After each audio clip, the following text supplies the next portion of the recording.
저희들이 저녁으로 가름하고자 합니다.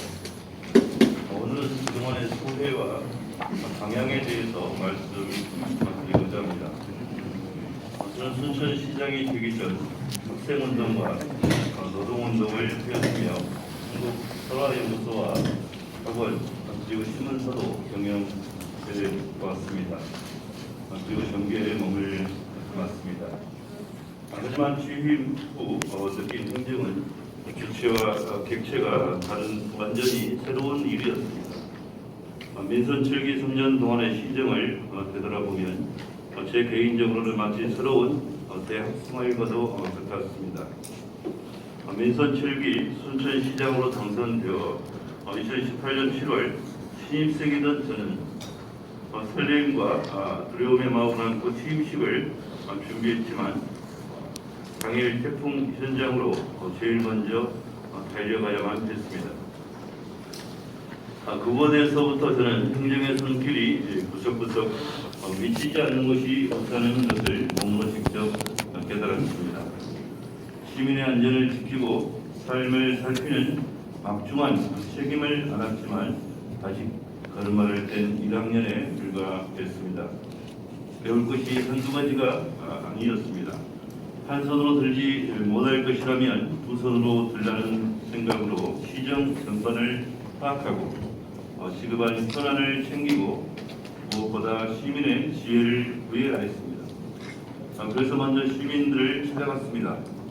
발에 불이 나도록 마을로, 광장으로, 골목으로 나가 시민들을 만나고 시민이 바라는 순천은 어떤 모습일지 여쭤보았습니다.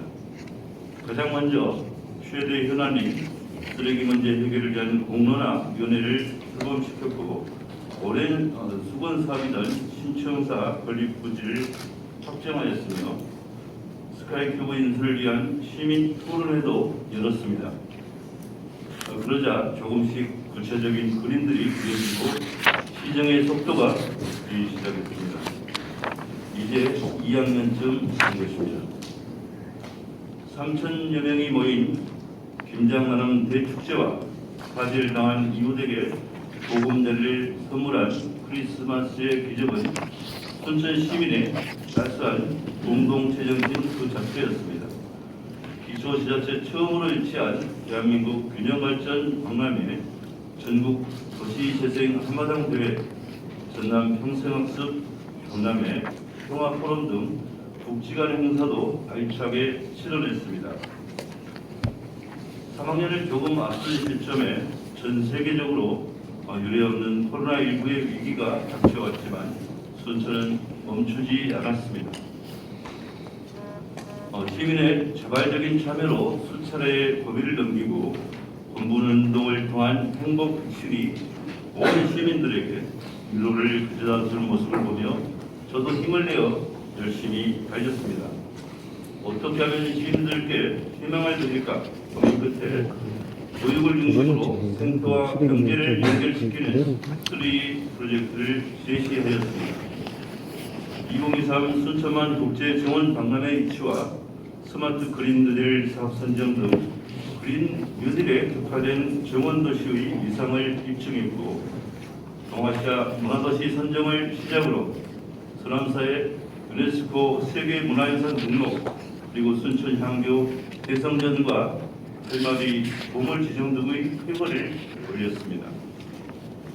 청소년의 미래 직업과 꿈을 키울 샤벌드 클릭 4차 산업을 선도할 전국 제1의 공공 클라우드 데이터 센터 유치 창업 보육센터 건립과 오는 10월에 개최될 4차 산업혁명 박람회 넥스포인 순천 등에 이르기까지 우리 시 미래 산업의 청신호를 울렸습니다. 이와 함께 모든 정책에 직접 민주주의 적용을 비롯한 국제 안전도시 인증, 초, 중고생 100원 버스 도입, 취약계층 통합 돌봄 시스템 구축, 걸어서 5분 이내에 만나는 작은 도서관 94개소 건립, 순천사랑 상품권 1,000억 원대 발행 등 시민 체감 행정에도 소홀히 하지 않았습니다. 무엇보다 연양 육교 개량사업, 스카이큐브 인수, 가곡지구 토지 구역 정리, 동천 출정다리, 청소벌 식당 도로 선정 조정 등 시민이 불편을 겪었던 힘먹은 과제도 해결해 되었습니다. 이제 우리 시는 작지만 강한 도시로 진화하였습니다. 1조 원이 넘는 살림살이로 전남 도내 예산이 가장 많은 도시, 전남 도내 도시 경쟁력 1위 도시, 인구 규모에서 전남 제1의 도시를 넘어 호남 3대 도시로 자리 잡는 새로운 도시로 우뚝 섰습니다. 어느덧 4학년이 된 저에게는 여러 가지 과제가 남아 있습니다. 경전선 전철화 사업의 노선 변경 문제와 당면 현안인 클린업 환경센터 조성, 그리고 시민의 오랜 염원인 공공의과대학 및 종합병원 유치, 수도권 공공기관의 순천 유치, 2023 순천만 국제 정원 박람회 등입니다. 이러고 보니 순천은 참 과제가 많은 학교가 아닌가 생각합니다. 과제를 할 때는 힘들어도 해내고 나면 그 이상의 보람과 성장이 남는 것 같습니다. 그러나 저는 주어진 과제만 해결하는 보통 학생에 그치지 않고 능동적으로 새로운 과제를 찾아내는 우등생이고 싶습니다. 더 나은 도시 미래를 위해 제가 구상하는 과제는 이제부터라도 아파트 신축과 택지 개발을 제한하여 원도심 공동화 현상을 막고 도시관리 비용을 줄이는 것을 비롯한 역세권과 장천동 버스터미널 활성화, 순천 교도소를 이전하여 박물관으로 만드는 것, 나간 번역과 승주 번역의 대규모 관광 물류단지 조성, 시내버스 준공영제 도입, 정원박람회 대비 혁신적인 범시민운동과 지역대학 인재양성 장학금 보장분도 고민하고 있습니다. 그리고 또 하나 과제는 32여 년 만에 전면 개정된 지방자치법으로 성큼 가까워진 동양만권 도시통합과 더 나아가 남중권 특별시 성격도 상상해 봅니다. 물론 여러 가지 이견과 이해관계가 있을 것입니다. 순천의 미래를 위해서라면 누군가가 언젠가는 해결해야 할 과제라 생각해서 가장 먼저 언론인 여러분께 제안을 드린 것입니다. 앞으로 이러한 문제들을 정치권과 전문가, 시민의 의견을 수렴 후 주문을 모아 공론화하겠습니다. 존경하는 언론인 여러분, 순천에서 울고 웃었던 민선 치르기 3년을 돌아봅니다. 시민과 함께 뿌린 희망의 씨앗이 코로나19라는 척박한 땅을 뚫고 올라와 열매를 맺었듯 이제 다가올 포스트 코로나 시대 순천의 비옥한 토양에는 더 풍부한 열매가 맺을 것으로 확신합니다. 이제 저는 민선 치르기 4년의 마지막 해가 아니라 임기 1년의 새로운 취임이라는 각오와 자세로 초심으로 돌아가 순천의 밑그림을 그려가겠습니다. 이 밑그림의 시작은 오늘 저녁 8시 조례 호수공원에서 말씀드리도록 하겠습니다. 혼자 가면 빨리 가지만 함께 가면 멀리 간다고 했습니다. 30만 자족 도시를 향한 여정은 늘 그랬듯 느리더라도 29만 순천 시민과 함께 갈 것입니다. 감사합니다.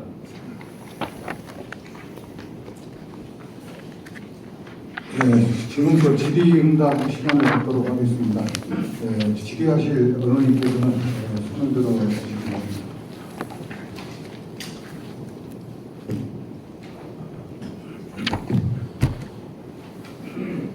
예, 시장 전라도 뉴스의 강경호 기자입니다. 태풍으로 시작됐다는 우리 민선 7기가 코로나에 대한 역풍을 맞아서 3년 동안 대단히 고생 많으셨다는 말씀 먼저 드리고 남은 1년도 순천 시민을 위한 도약의 기회들이 풍성했으면 좋겠다는 소망도 다하옵니다. 오늘 이 자리에 충분하게 나와 있지 않은 것 같은데 저는 민선 7기 동안 우리 시민들에게 가장 많은 취지와 가장 많은 제보를 했던 내용으로 질문을 준비했습니다. 뭐냐면 시민들 주거 문화인데요. 아파트에 관련된 내용에 대한 질문을 드리겠습니다. 최근 그 순천은 정원의 도시로서 정원 박람회를 준비하고 있지 않습니까? 이제 순천은 정원이 아니고 아파트 밀림 지역이다 라는 신조어가 생겨났습니다. 살펴보니까 현재 8,700세대가 시장님 제2위에 나왔고 앞으로 4,000세대가 더 승인이 날 것으로 대기를 하고 있는 걸로 조사가 됐고요. 이게 사업 승인 물량이 역대 최고인 것이 시민들이 우려하는 부분이 있다고 합니다. 그런데 이런 것들이 어떤 현상을 나타냈느냐? 이게 순천시 아파트 신축 러시라고 표현할 정도 인허가 되다 보니까 왕지동, 영당동, 삼산동 모든 새로운 아파트 주민들은 날마다 민원에 들끓고 있는 겁니다. 아름답게 살기 위한 주거문화가 주민들에게 이해와 갈등의 요소로 시장에 발목을 잡고 있다. 그리고 이런 것들이 투기를 양산해내서 물론 순천도 마찬가지고 광양도 요소도 똑같은 내용이지만 우리가 조정지역으로 또 묶이지 않겠습니다. 그러니까 실제로 우리 순천시 입장에서는 주거지역 3개월 이상 살아야 된다라는 리미트를 걸었기 때문에 투기를 막았다라고 볼 수도 있겠지만 결국은 실제로 주택이 필요한 사람들은 LTV라든지 기타 등등의 규제 때문에 아직도 집을 마련하는데 굉장한 고민을 하고 있는 상황입니다. 그래서 지금 현재 보니까 우리 2030년 순천시 도시계획에는 110%까지 주택보급률을 목표하고 있습니다. 그럼 앞으로도 더 아파트를 지어야 된다는 결론이 나거든요. 근데 우려스러운 내용이 뭐냐면 도시 기본 방향도 존중하지만 우리가 세워놨던 도심에 대한 경계선, 그 다음에 순천만 보전 경계선을 바탕으로 인구 증가 요소를 필요해서 다시 한번 도시계획을 짜야 되지 않겠느냐, 이러한 우려 섞인 목소리가 나옵니다. 물론 우리 순천시는 호남 제1의 인구로 올라갔지만 전국적인 목표가 인구가 감소해 있기 때문에 심각하게 고민될 수 있습니다. 질문드리겠습니다. 지금껏 아파트에 대한 사업을 진행하시면서 받아왔던 민원에 대한 내용에 대한 소외와 앞으로 남은 1년 동안에 우리 주민들의 주거 문화에 대해서, 아파트 계획에 대해서 어떤 의지가 있으신지 좀 질문드리겠습니다. 좋은 질문 감사합니다. 잠깐 변명 아닌 변명을 좀 드리자면, 여러분 스카이큐브 문제를 예를 들면 스카이큐브는 제가 만든 것도 아니고 제가 문제를 일으킨 것도 아니고, 그런데 제가 시장이 됐지 않습니까? 시장은 개인이 아니고 순천시를 대표하는 사람으로서 그 문제를 어떻게든지 해결해내야 됩니다. 개인적인 생각이 아니고 시민의 중론을 모아서 해결하는 것이죠. 방금 말씀하신 부분들이 나왔는데 민선 측이 들어서 8,700세대가 아파트가 생겨났던 것은 한번 저도 살펴보고 싶네요. 궁금합니다만 이미 웬만한 행정 절차가 다 진행되어 있는 것입니다. 예컨대 최근에 논란이 되고 있는 왕기동 택지가 보니까 저 아파트 지금 이미 아파트를 만들 수밖에 없게끔 다 인허가가 나와 있는 상황이에요. 그래서 제가 3번을 빡불시켰습니다. 그런데도 좀 보완해가지고 법률적으로 할지 할 수 없는 상황이 되는 거예요. 그래서 근본적으로 저는 처음에 애초에 그곳에 아파트를 지을 수 없게끔 조치를 했었어야 되는데 이 상황부터다가 아파트를 허가 낼 수 있게끔 만들어 놓은 것부터가 저는 문제다. 그래서 저는 최소한 임야를 훼손해서 뭘 만드는 것은 정말 반대를 하고 있습니다. 저지변인 문제에 대해서는 어찌 할 수 없지만 그래서 아까도 잠깐 언급했습니다. 아파트 공동주택을 추진하는 데 있어서 사업하시는 분들은 이 내용을 듣고 좀 당황할 수도 있겠지만 2단계 검증 관계를 거치려고 합니다. 그래서 쉽게 기존보다 더 어렵게 만들려고 생각을 합니다. 관계부서에서 검토를 하고 있고요. 또 아파트가 만들어지는 것은 저는 어쩔 수 없다고 생각합니다만 개인적으로는 아파트 문화를 싫어합니다. 아파트에 살고 있지도 않고요. 그런데 우리나라가 아파트 선호 국가인지 모르겠지만 도시화의 핵심이 아파트지 않습니까? 제가 지난번에 제가 제안해서 만들어진 조례가 도레미 조례라고 합니다.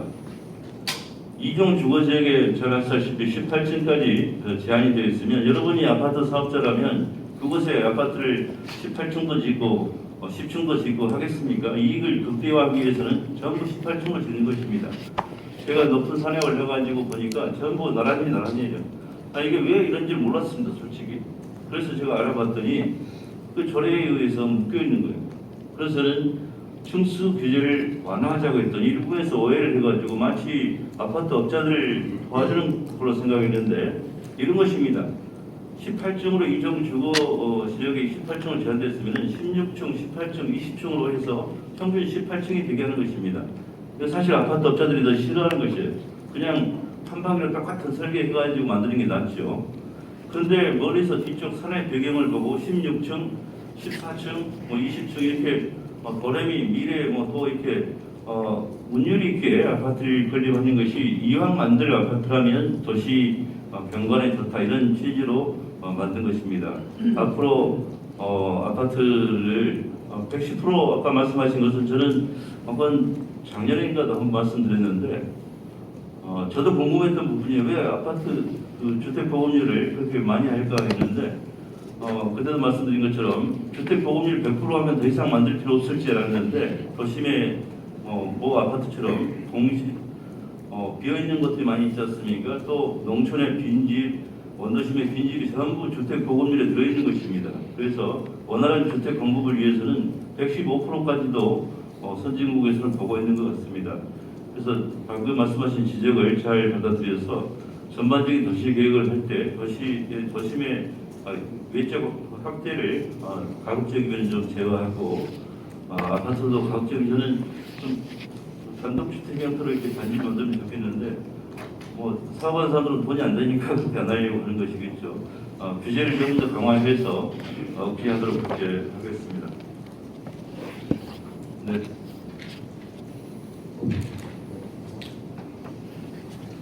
서울의 이계영 기자입니다.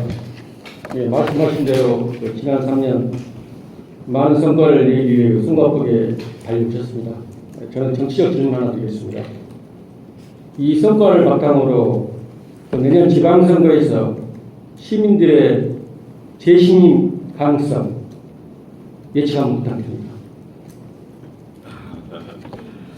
제가 여론조사를 안 해봐서 잘 모르겠습니다만 개인적으로는 그렇습니다. 제 주변에 있는 친구들도 저한테 잘 안 물어보는데요. 2023년에 두 번째 정원박람회를 제가 유치를 했습니다. 신청사 문의를 24년 만에 확정했습니다. 신청사는 2025년에 준공이 됩니다. 제가 유치한 2023년 정원박람회를 개최하고 싶습니다.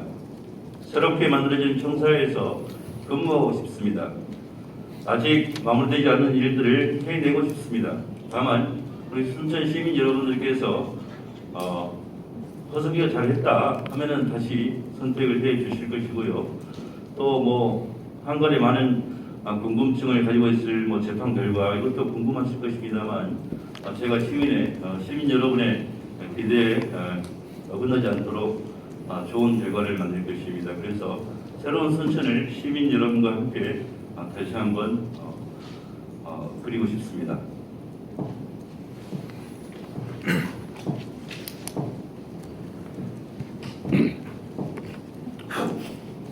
투데이 광주전당의 전익 기자입니다. 시장에 열심히 하시는 시장님 감사합니다.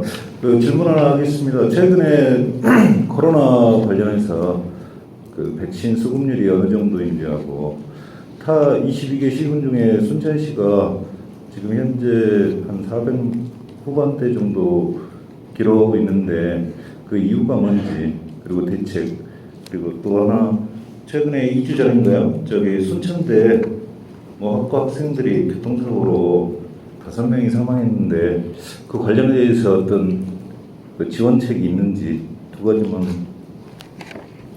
네, 백신 수급 률에 대해서는 사실은 접종률은 30%를 넘어섰는데요. 수급률은 이건 저희 지자체에서 독감 백신처럼 선제적으로 확보하는 것이 아니기 때문에 그것은 정부에서 배급하는 일률적으로 그 부분입니다. 그래서 개인적으로 정부의 백신 확보나 이 수급에 조금 부족함이 있다 이렇게 생각합니다. 오히려 백신은 남는 것이 나올 수 있겠다 이런 생각이 듭니다. 지난해 독감에 대해서 선제적으로 대처했던 것처럼 만약에 지자체에서 확보 가능하다면은 저는 100% 이상을 확보하고 싶습니다만 아쉬움이 좀 있고요. 다만 우리 보건소를 비롯한 보건당국에서 정말 헌신적으로 열심히 해주신 덕분에 다른 도시와 달리 버스로 모셔오고 또 모셔온 순천대학교 부속 건물의 그 접종센터가 언론인 여러분들 가보셨으면 아시겠지만 미술관으로 만들었습니다. 그곳에서 접종을 기다리는 어르신들께서 문화를 향유할 수 있게끔 만들어서 중앙재대책본부에서 총리께서 직접 언급하기도 하셨습니다. 교통사고 문제는 안타까운 일입니다만 오래전에 제 기억으로는 그곳에서 비슷한 사고가 난 적이 있습니다. 마침 그 며칠 전에 민원이 들어와서 그곳에 CCTV나 그 과속 방지턱을 설치해달라는 민원이 있어서 논의하던 차에 그 사고가 난 것은 정말 안타까운 일입니다. 그래서 정말 어린 학생들의 생명을 앗아간 데 대해서는 안타까움을 금할 수 없습니다. 그것의 그 경사도는 저는 조금 조정할 필요가 있겠다. 위험한 지구이고요. 그리고 CCTV나 과속 방지턱 등 다양한 안전 대책을 만들도록 하겠습니다만 새벽 시간대에 일어나는 그런 행위들은 단순한 그 교통 표지판이나 CCTV만의 문제는 아닐 것이라고 생각을 합니다. 그래서 이 자리를 빌어서 시민 여러분, 특히 젊은 학생들의 교통 안전에 대해서 다시 한번 경각심을 좀 띄우시고 싶고요. 안전 운행을 부탁드립니다. 제가 그 사고를 접하고 혹시 모르시는 부분이 있지 않을까 검토해봤는데 사고 연령에 따라 좀 다르다고 저는 들었습니다. 그래서 안타까움이 좀 있고요. 예를 들면 화재라든지 이런 불의의 사고로 당한 경우에는 시에서도 지원을 하고 또 시민 모금도 하고 할 수 있겠는데 물론 여러분들 아시다시피 그 사고가 피할 수 없는 그런 불의의 사고라기보다는 약간의 본인들의 그 과실이 있는 부분이다 보니까 이것을 시에서 지원하게 되면 물론 이제 시민안전보험이나 이게 이제 실제 시민의 경우에는 일정 정도 보험 처리가 되지만 그걸 넘어서면 자칫 그런 분위기를 조장할 수 있다 이런 지적이 있었습니다. 그래서 지금 많은 검토는 하고 있지만 내놓고 뭔가를 하기는 힘들다는 점을 말씀을 드립니다.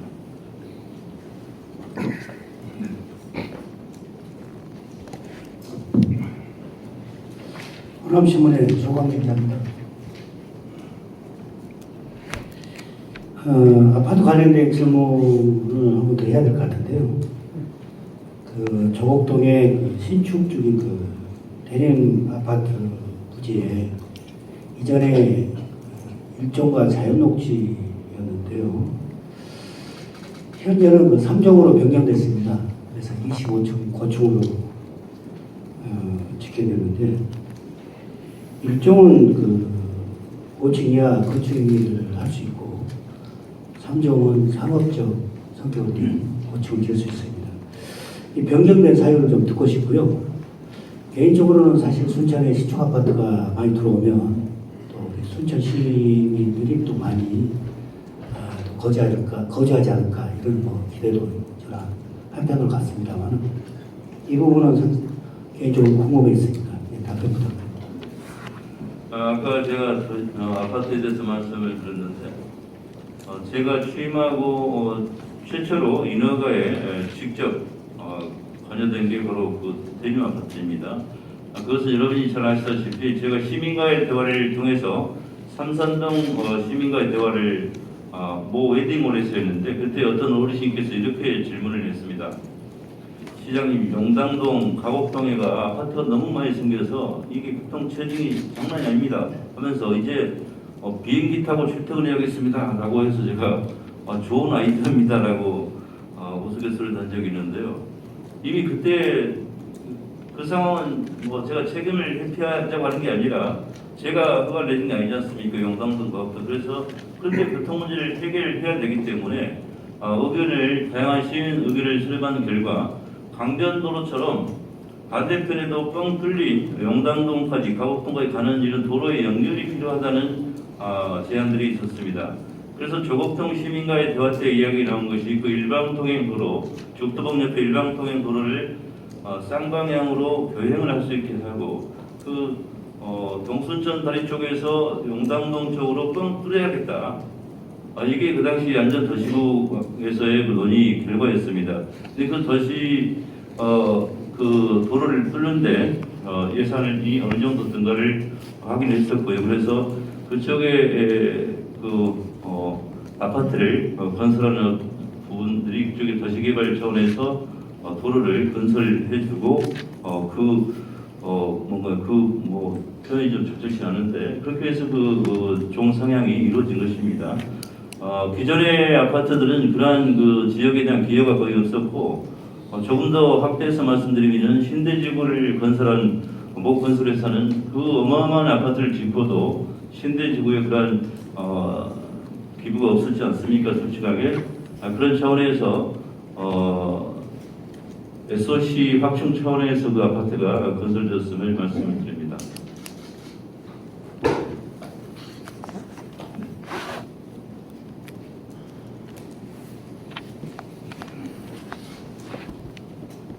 시장님 민선 출입 선생님 그동안 고생하셨습니다.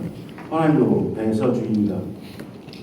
우리 순천 시민은 현안 가진 시민의 관심사에 경전선 전철화 도심 관통 국토교통부는 계획대로 추진한다는데 순천 시민은 시의 앞으로 대책을 어떻게 해요? 시민 공무원. 네, 정말 중요한 우리 시민의 관심사라고 생각을 합니다. 왜냐하면 국토부의 계획대로 절차로가 입체화되는 그림과 좀 조만간에 그것을 그림으로 3D로 정리해야 될 것입니다.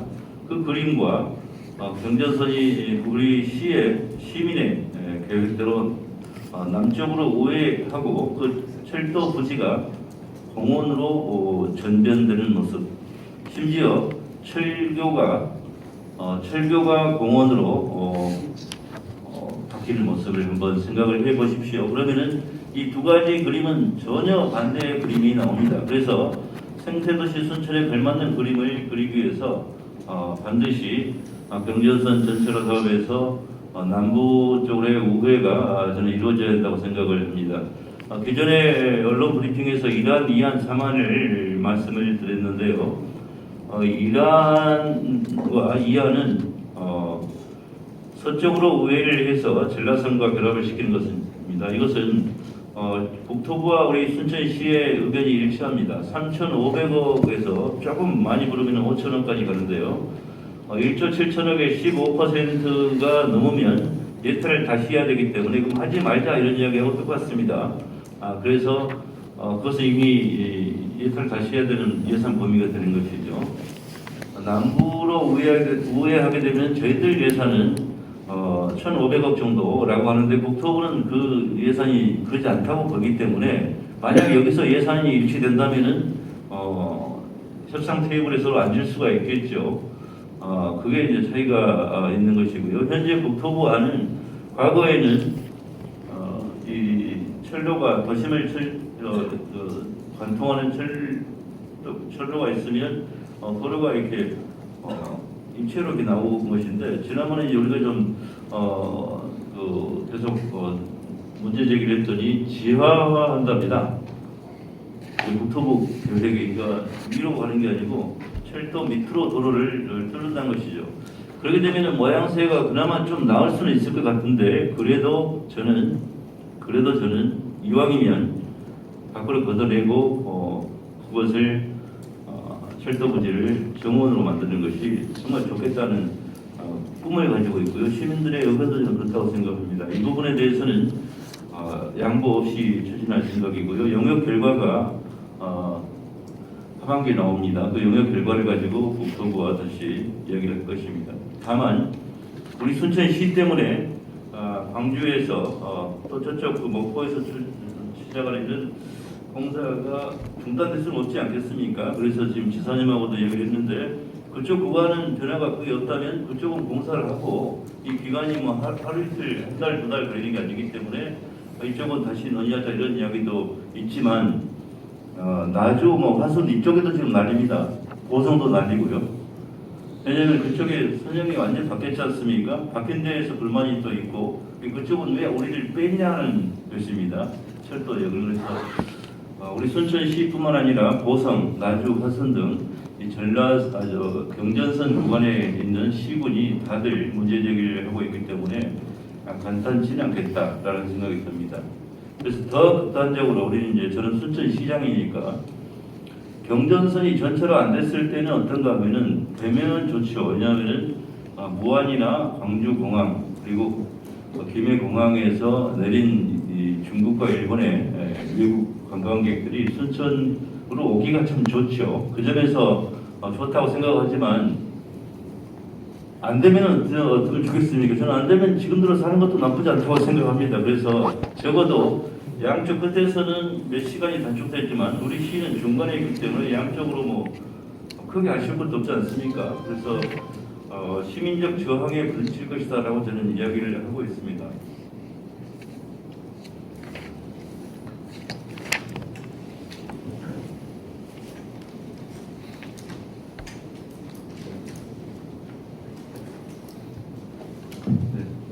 서울신문 최영입니다.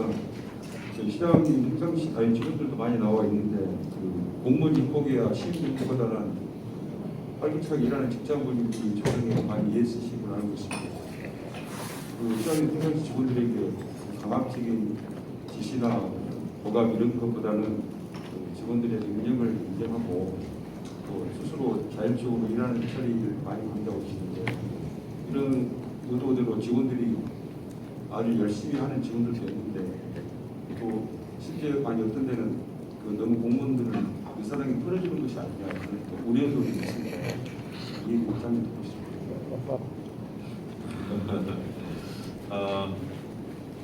이게 왼쪽으로, 오른쪽으로, 뒤쪽으로 공무원들이 있어서 어떤 소가 뭐 일을 잘해요 이렇게 물어보는 농부에게 물어보는 그런 상황하고 비슷합니다만 저는 이렇게 생각을 합니다. 가장 큰 힘은 자율성에 있다고 생각을 합니다.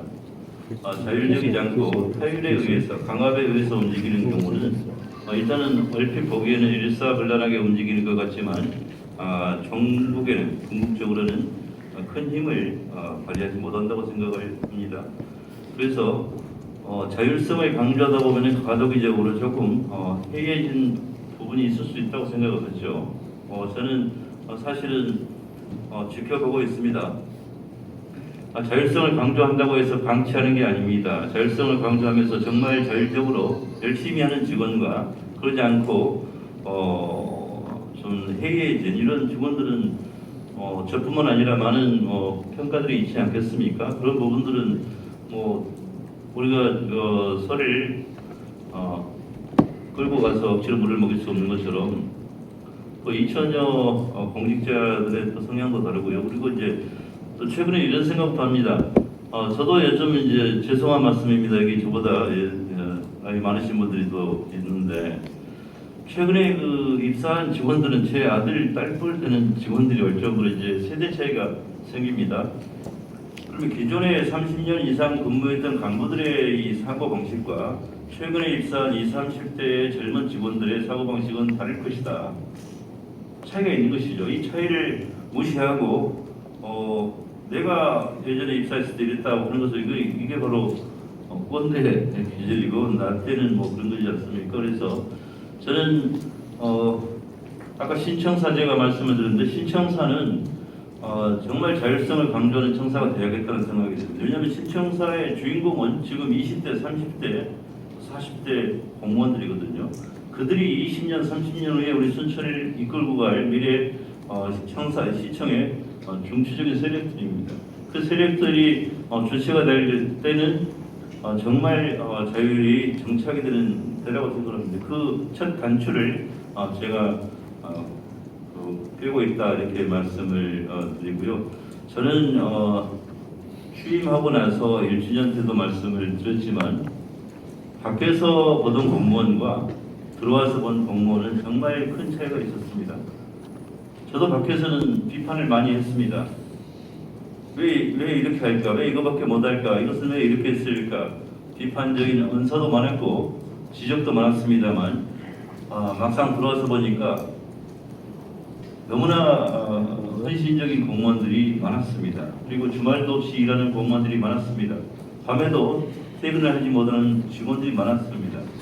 그분들의 헌신과 노력이 있기 때문에 그나마 우리 순천시가 전남에서 가장 공직사회의 어떤 수준이 높다는 평가를 받고 있는 것입니다. 그래서 간혹 한두 명 혹시 좀 마음에 들지 않는 미흡한 공무원이 있을 수는 있겠지 않겠습니까? 그렇지만 제가 제 몸을 들여다봐도 눈에도 눈꺼풀이 있고 몸에가 세균도 많이 있지 않겠습니까? 현미경으로 들여다보면은 제 아무리 예쁜 연예인도 정말 무서울 거예요. 현미경으로 그래서 가급적이면 큰 틀로 봐주십사 하는 말씀을 드립니다. 우리 순천시 공직사회가 정말 이제 건강성을 회복하고 있다 이런 말씀을 드립니다. 한 가지만 더 덧붙이자면 생태계 건강성, 우리 생태도시라고 하는데 생태계 건강성은 생물학적 종다양성에서 나옵니다. 예를 들면 철쭉의 도시라고 온 시내가 철쭉만 있다면 또 우리 사람의 모습이 정말 다 똑같은 달걀이라면 얼마나 획일적이고 볼품없는 도시가 되겠습니까? 사람마다 제각각 특성이 다르고 능력도 다를 수 있겠고 취미도 다르고 그럴 것입니다. 이런 다양성이야말로 우리 시 공직 사회의 건강성을 담보하는 것이다 이렇게 생각을 합니다. 그래서 그렇게 좀 큰 틀에서 좋게 봐주시기를 부탁드립니다. 한꺼번에 너무 많이 주시네요. 제일 먼저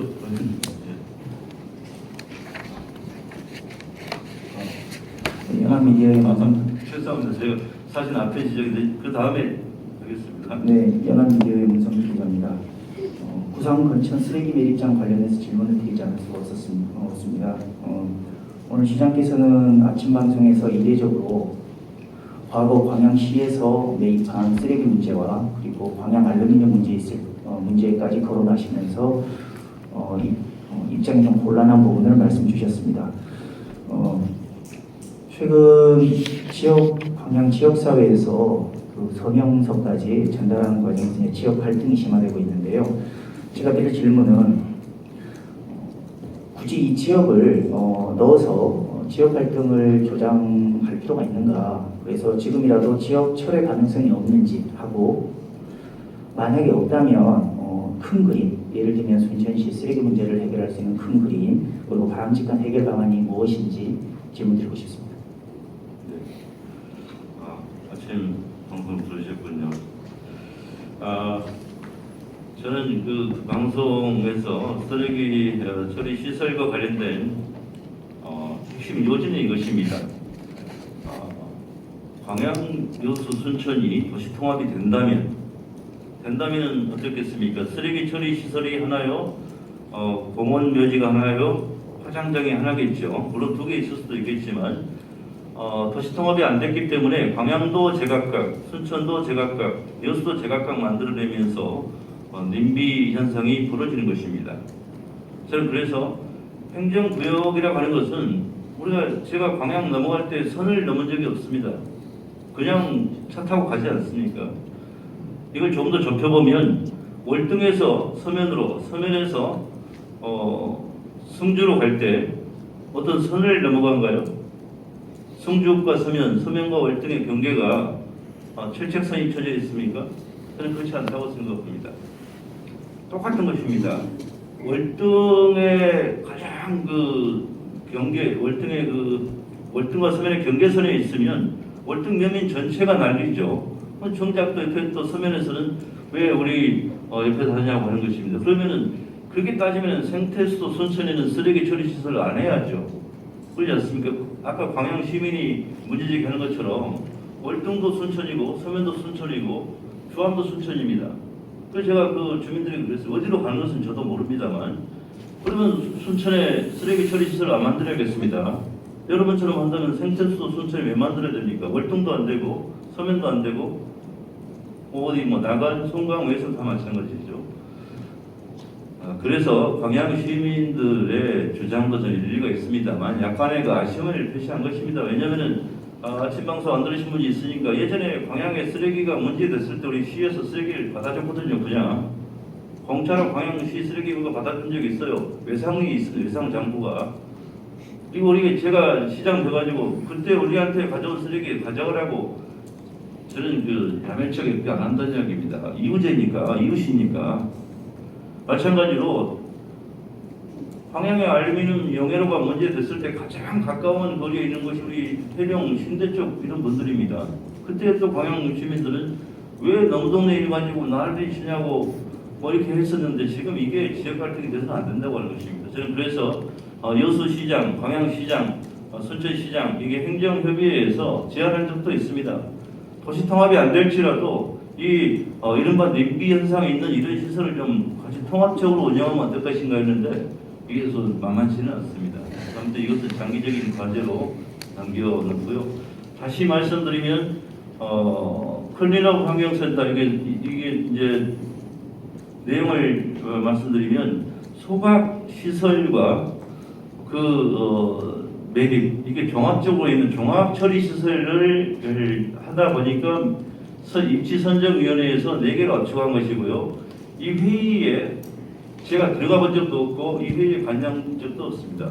자율적으로 4군데로 지금 압축하고 있는 것이고요. 압축해서 어디로 정해질지도 알 수도 없습니다. 그 다음에 설령 A로 정해졌다. A로 정해졌는데 주민의 어떤 조항에 의해서 될지 안 될지 그걸 어찌 하겠습니까? 그러면은 쉽지 않겠죠. 과거에 서면 전량 왔다 갔다 하다가 결국은 전임 시장님이 그럼 내 고향으로 가자. 이게 이해가 됩니다. 하다 안 되니까. 그렇게 해서 몇 년이 걸렸지 않습니까? 10년 걸려 만든 것이죠. 지금 우리 시는 기다릴 틈이 없습니다. 왜냐하면 이제 더 이상 막다른 골목에 몰린 것이죠. 쓰레기 대단히 다가오고 있습니다. 이때 여기는 안 되고 저기는 안 되고 저는 쉽지 않다고 봅니다. 그래서 이제 저는 제 주장인 만장일치를 철회했습니다.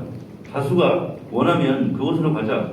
그래서 300m를 기준으로 소각로만 갔을 때 300m를 기준으로 이 300m 안에 거주하는 분들을 기준으로 한 것입니다. 500m, 1km, 2km 다 기준을 만들 것인데요.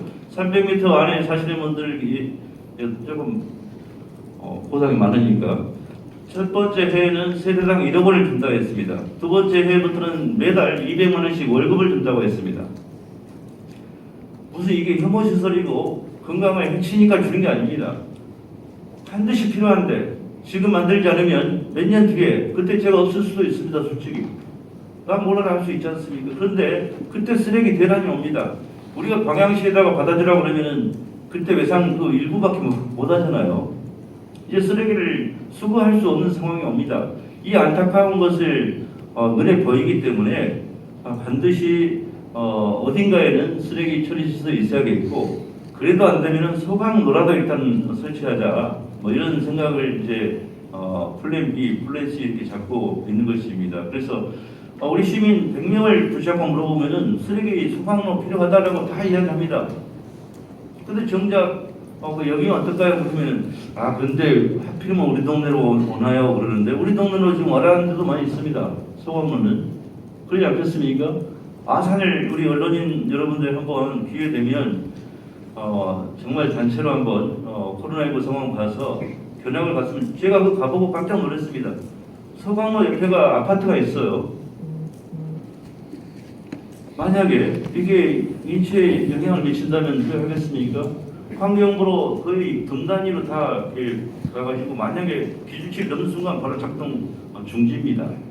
그래서 건강에 전혀 지장이 없고 그곳에가 식당도 있고 카페도 있고 어린이 놀이시설도 있습니다. 그럼에도 불구하고 처음에 반대가 있어서 거기는 세대당 200m인가? 300m 세대당 70만 원 준답니다. 근데 그것도 굉장히 고마워라고 했어요. 저는 그런 스케일이 아닙니다. 그래서 제가 첫 해에는 세대당 1억 원 주고 그 다음 해부터는 매달 200만 원씩 주겠다 그러니까요. 예상 가능한 지역에 있는 분들 지금 성당이 설계되어 있는데 문제는 이것입니다. 월등에 제일 이쪽에 있다 그러면 저쪽에 있는 전체가 반대하고, 서면에 이쪽에 있다면 저쪽에서 반대하고, 만약에 이게 나간이라고, 나간의 가장 구석에 있어도 나간 면이 전체가 반대한다면 다같이 논리로 순천 시민 다 반대해야죠. 그렇지 않습니까? 다 순천 시인데. 그래서 언론인 여러분들의 적극적인 저는 도움이 필요합니다. 홍보가 필요합니다. 그래서 기회가 되면 여기 계신 분들을 모두 모시고 아산 등 그런 선진지 견학을 통해서 과연 지금의 소강로는 어떤가 한번 봤으면 좋겠고요. 소강로가 아파트 옆에 들어간 게 아니고 소강로가 만들어졌는데 소강로 후 아파트가 있다는 것입니다. 이런 부분들을 여러분들의 어떤 공부를 통해서 좀 지원을 받았으면 하는 간절한 부탁의 말씀을 드립니다.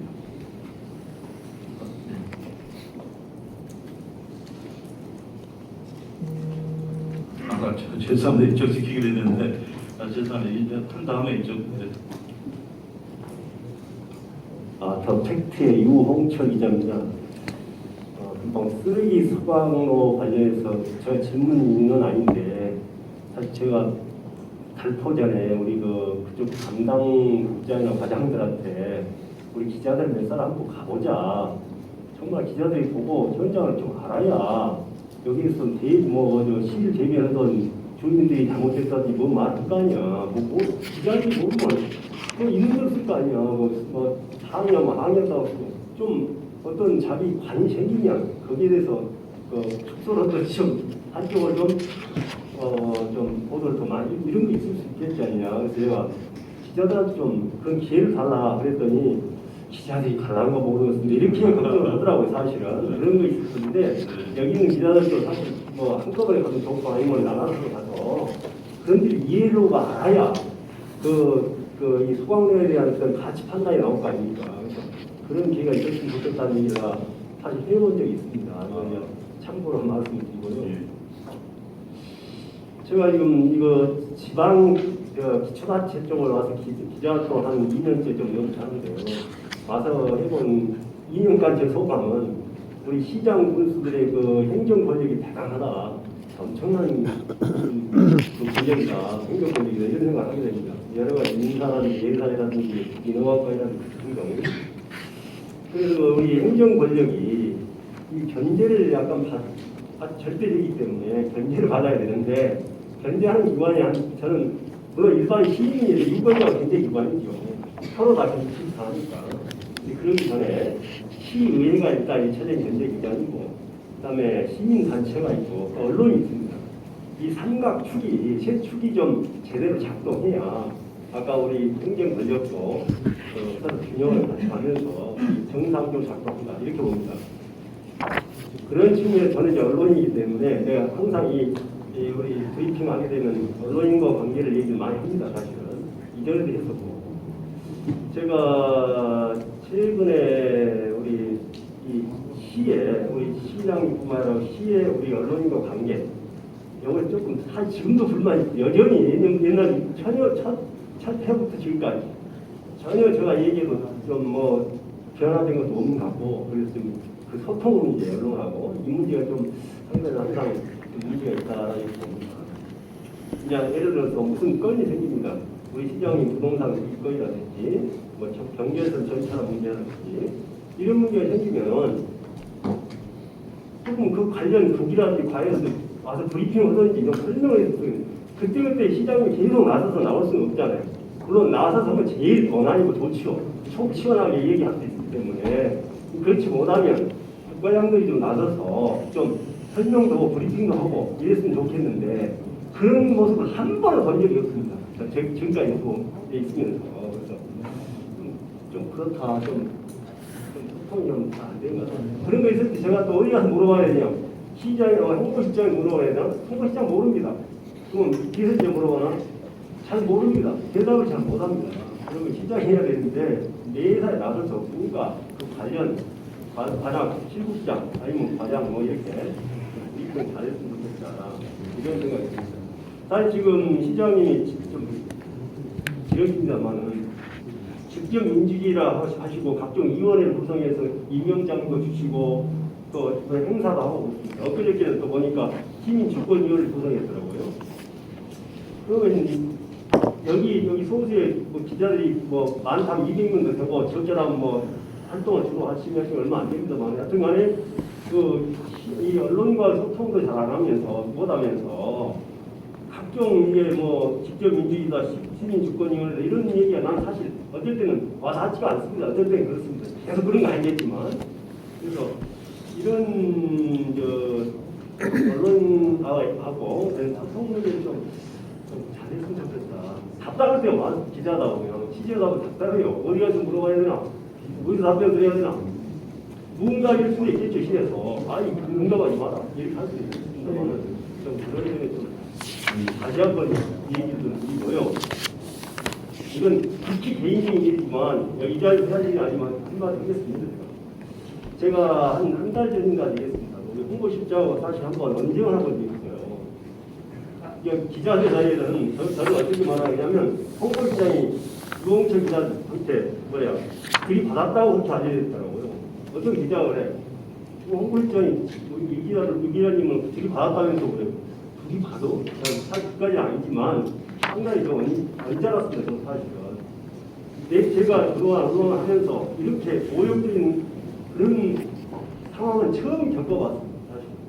이제 시장님이 알고 계실까 모르지만 그래서 나는 어떻게 오해를 했냐. 유홍철 기자가 비판적인 기사를 많이 쓰니까 저런 새끼 한번 저기 받아놔야 시장님이 좀 점수 주지 않겠나? 이런 오해까지 사실 하게 됐습니다. 자, 그래서 기자실이 요즘 안 오고 있습니다. 사실은. 가서 또 틀 받아버리면 내가 어떻게 해야 천명이 말이 아니다. 이거 뭐 어떻게 보면 웃을 수도 있고 또 심각하게 받아들이면 참 이상하게 받아들일 수 있습니다만 이런 일이 있어도 되겠습니까? 참 언짢았습니다. 대단히 언짢았습니다. 예, 영주님 또 아까 제가 마지막 예. 제가 하겠습니다. 소통을 할 때 또 언론인도 사실 이게 여러 언론이 있지만 일부만 소통은 안 됩니다. 소통을 대기자 기자들하고 소통을 잘 하시고 편파적인 소통은 안 되고 또 언론을 캐칭하는 언론 캐칭이 있어서는 안 됩니다. 사실 그래서 그런 걸 좀 이해했으면 좋겠고 거기에 한마디 해주시면 좋겠습니다. 예, 감사합니다. 아까 제가 깜빡한 분 있어서 제가 답변드리고 말씀드리겠습니다. 우리 홍보실장 문제는 제가 사실 모르고 있었습니다. 제가 뭐 그걸 알고 아이고 잘 들이받았네 이런 사람도 아니고요. 그러니까 그 부분은 제가 대신 사과를 드립니다. 어쨌든 서로 이게 소통을 하다 보면 서로가 이게 있을 수 있는데 민원인을 대할 때도 제가 항상 이야기합니다. 민원인과의 대화에서 언론 여러분도 알고요. 이분이 내 부모님이다, 할아버지다, 할머니다, 내 누이의 형제다 이런 자세로 민원인을 대하자라고 제가 항상 이야기를 합니다.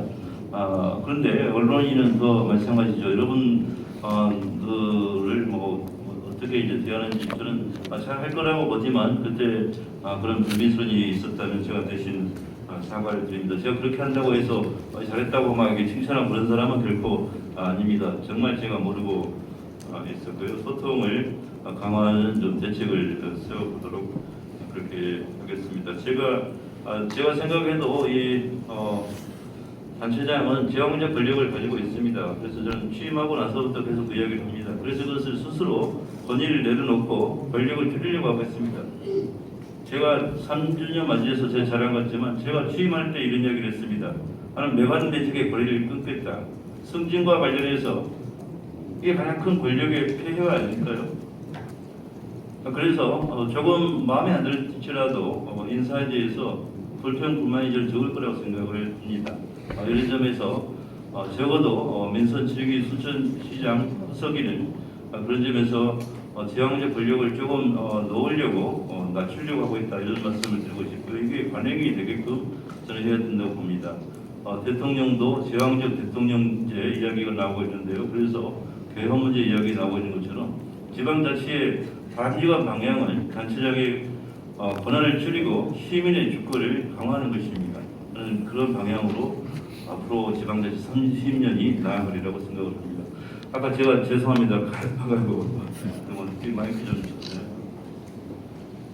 미디어 코리아노스 오상훈 기자입니다.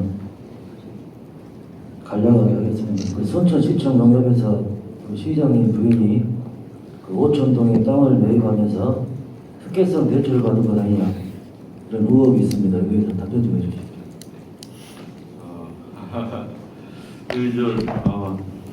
뭐 간단하게 답변을 드리겠습니다. 저희 집에 지금도 가면 지금 비가 안 오니까 비 오는 날 저희 집에 오시면 압니다. 지금도 주방에서 비가 새고 계단에서 비가 셉니다. 시장에 사는 집에 비가 샌다면 이해가 안 될 것입니다만 아무튼 방수가 정말 힘든 것이더라고요. 그래서 지금도 주방에 구멍이 뻥 뚫려 있습니다. 2층에도 구멍이 뻥 뚫려 있습니다. 집사람은 이사 가고자 합니다. 저는 잘 안 가요. 귀찮아합니다. 그래서 나중에 오해가 없을 때 거기다 집을 짓고 옮기려는 이런 생각을 했는 것 같습니다. 왜 출장소냐? 이건 무슨 일부에서 뭐 시금고를 뭐 이런 저는 정말 큰 오해라고 생각합니다.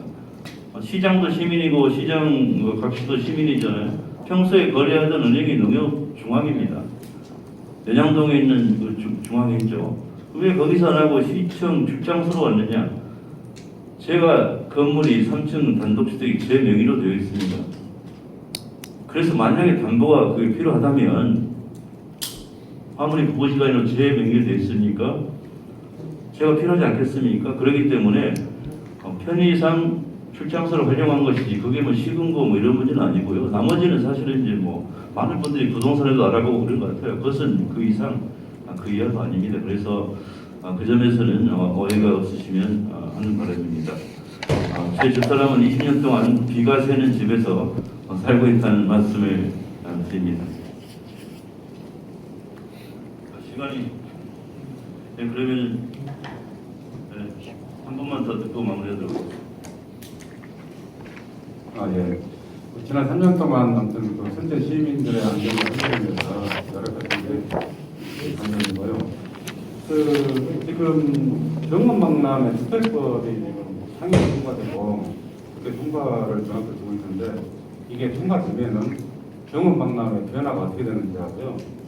또 오늘 오후 8시 조려수공원에서 비전 덮어지 된다는데 여기에 대해서는 여기 이제 참석 못할 우리 언론인도 있으니 간략하게 설명해 주시면 좋겠습니다.